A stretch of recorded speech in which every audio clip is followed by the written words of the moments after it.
Ready to move out? My husband, looking at me as if I've outlived my usefulness, confronted me. Treated like an ATM, now he was kicking me out of the house. Why must it always be me who suffers? Vowing revenge, I agreed to leave.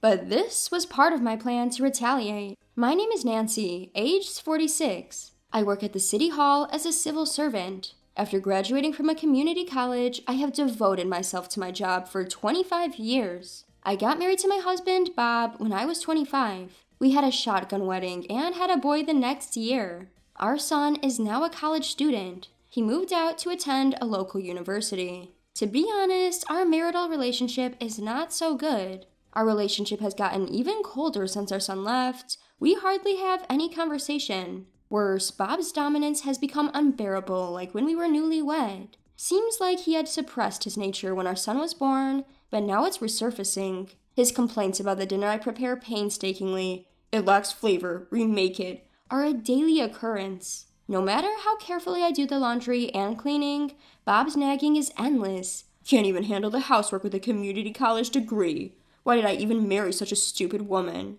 After graduating from a prestigious private university, Bob works as a salesperson at a large food trading company. From his perspective, me, a community college graduate and civil servant, must seem incompatible. He often belittles me. I have raised my concerns about sharing housework a few times, saying, "We both work, can't we share the chores?" But his response was always the same: "It's a wife's duty to do housework. You work for the government and finish at regular hours. You should have plenty of time. Our kid is grown up. You can handle it yourself." When I mumbled, "Our child has grown up for you as well," it seemed to infuriate him, and he even said, "If you can't handle it, then you must quit your job." Bob says quit the job easily, but I can't quit because I have a reason. Living expenses, the mortgage, our son's college tuition, almost all of it is paid from my salary. I tried to discuss this several times with him. "Can't you help with at least the mortgage or part of the tuition?" But he always said, "I'll use the money I earned however I like," and paid only the bare minimum. We have separate bank accounts since we got married, and I can't access Bob's account, so I had no choice. It's frightening how you can get used to even this kind of married life over 20 years, but there was something that recently started to bother me. It's that Bob has started asking me for money for various reasons. "There's a family gathering back at my parents' home."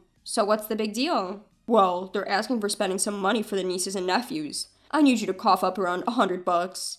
He replied, and that was the start of it. I recognized the necessity of family obligations, but found it strange why he couldn't pay it by himself. Nevertheless, I had a clear vision of being insulted as a cold woman if I refused to pay, so I complied. But from that day, things took a turn. "My dad got injured and had to be hospitalized," he informed me. "Oh no, we must visit him soon." "No need for a visit, but can you spare around $400 for a get-well gift?" he said. On another day, he also said, "Some distant relative seems to have gotten married." "Distant relative? From your mother's or father's side?" "Stop poking your nose into everything. We need around $300 for a wedding gift, so be prepared." Before I knew it, I was squeezed out of several $1,000s on top of our daily expenses. Trust in Bob was on a shaky ground, and my suspicion towards him only grew. He continued to solicit money from me, but I began to dodge his requests skillfully. This only led to Bob's temper souring and him taking his anger out on me. "Don't you want to contribute anything to your in-laws?"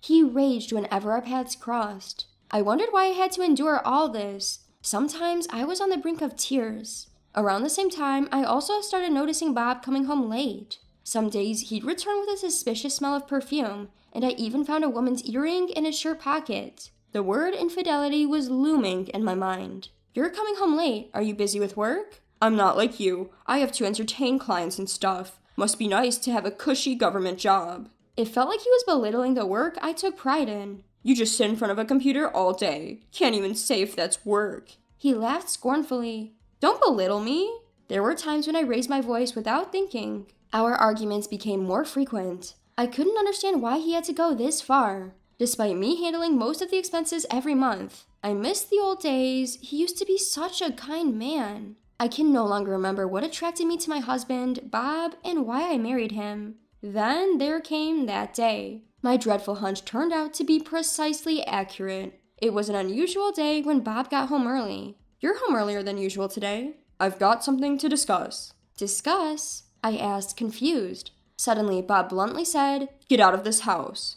Having suspected Bob of cheating for a while, I asked, "You want to be with your mistress?" He responded, "You catch on quick," confirming my worst fears. Women's intuition can be truly terrifying. According to Bob, his mistress was the owner of a bar he frequently used for business meetings. Unlike me, she was supposedly a charming and gentle woman. Plus, she was beautiful. "She understands me truly well. She has a kid, so we're going to live together here." He rambled on about his audacious plans, which I had no interest in hearing.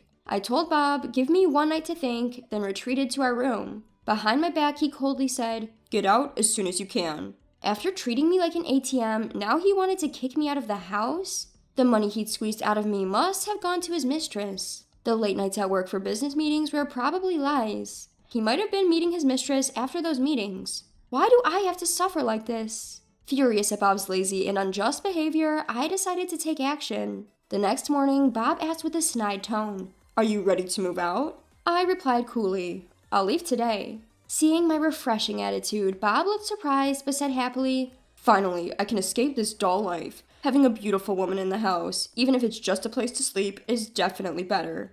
I'll take all my stuff with me." "That's what I need. Otherwise, we can't start a new life." Bob with his smug face, referring to his new life and his mistress. To such a husband, I said, I want a divorce as my condition for leaving the house. I didn't want to end up as a pathetic wife who just accepts her husband's infidelity and leaves. I'm going to divorce this man. I pulled out the divorce papers I had prepared for a time like this. Visualizing his future with his mistress and overjoyed, Bob readily signed the divorce papers saying, "That's an easy thing." That afternoon, I packed my belongings and left the house. "I feel so refreshed," my husband Bob exclaimed loudly enough for me to hear at the doorway. His smug happiness was only temporary, I thought. I submitted the divorce papers at my workplace, explained the situation to my colleagues, and took a few days off. Since everything happened so abruptly, I hadn't been able to secure a new place yet. I decided to crash at my son's place for the time being. Seeing me after a while, he must have noticed my relief. He smiled relieved. "You finally ended it." This is just the beginning. By the way, did you take care of that thing I asked you to do? "Absolutely. Did exactly as you said." Thank you. The curtains of my revenge had just been lifted. A week later, I received a call from a familiar number. No mistake, it was Bob. Or should I say, my ex-husband now. At first, I ignored his calls, but the incessant ringing forced me to answer. I took a deep breath before picking up the phone. "What the hell is going on?" He barked from the other end. It was the end of the month, a day when various payments were due. "What are you talking about?" "This month's payments." "What are you talking about? We're divorced. Where is my obligation to pay?" "What did you say?" Yes, it's not surprising he was yelling. This month, neither the living expenses nor the mortgage were paid from my salary, and the amount must have shocked him. Our family home was located in a high-end residential area. The mortgage alone cost several $1,000s. How am I supposed to cover this amount? Your salary was..."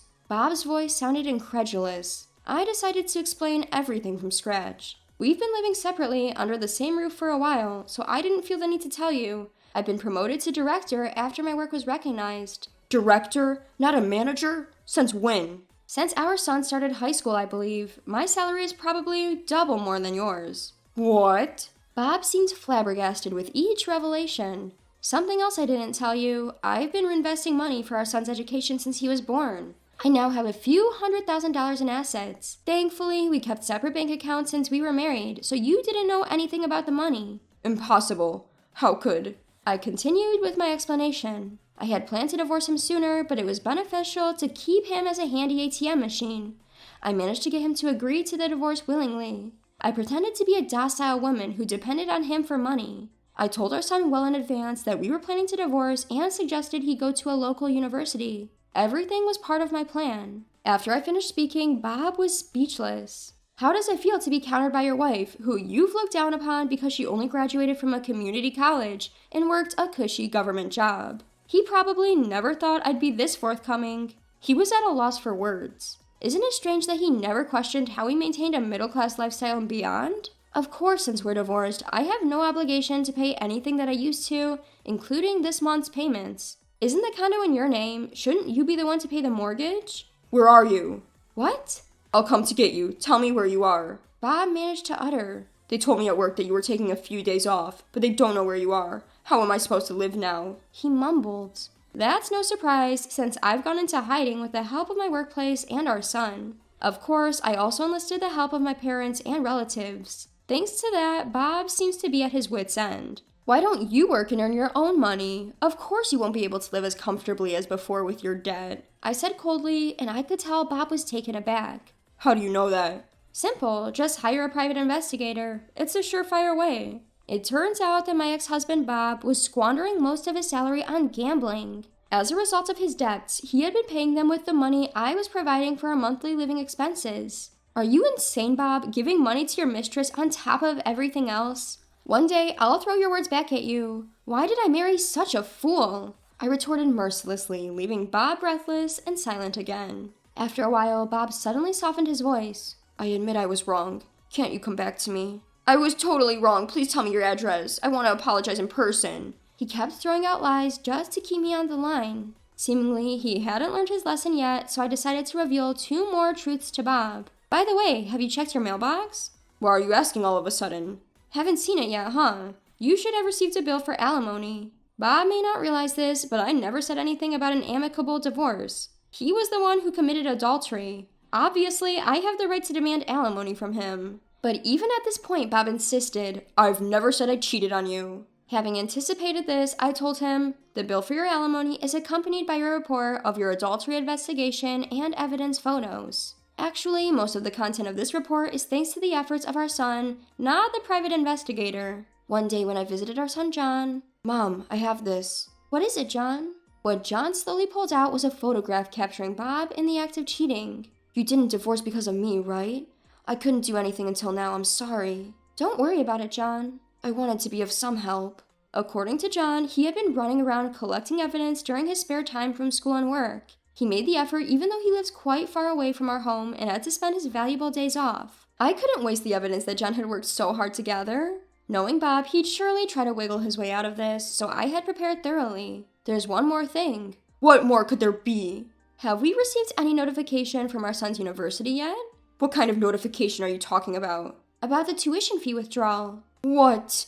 Yes, the procedure I had asked our son to handle was to change the account for tuition fee withdrawal to be under Bob's name. That's because the tuition fee for this semester is going to be withdrawn soon. Wait a minute, let's talk this through calmly. I am perfectly calm. He should feel somewhat relieved that our son didn't enroll in the same prestigious university as Bob did. Our intelligent son, against Bob's objections, studied hard and enrolled in a cheaper, local university in Idaho. But still, even just the first semester tuition fee will cost thousands of dollars. Since the deadline for alimony is approaching, please transfer it sooner. Please, give me a break. Why don't you stop making a scene? I won't have anything to do with you anymore. Saying that, I hung up the phone. Later, I heard through the grapevine that after the assistance from me stopped, Bob had to sell the condo where he was living. Now, he is living in a rundown 500 square foot apartment that is so old. Without any source of money, a desperate Bob tried to keep me involved, calling me again and again. I don't know what kind of woman his mistress is, but it seems she's not willing to help him.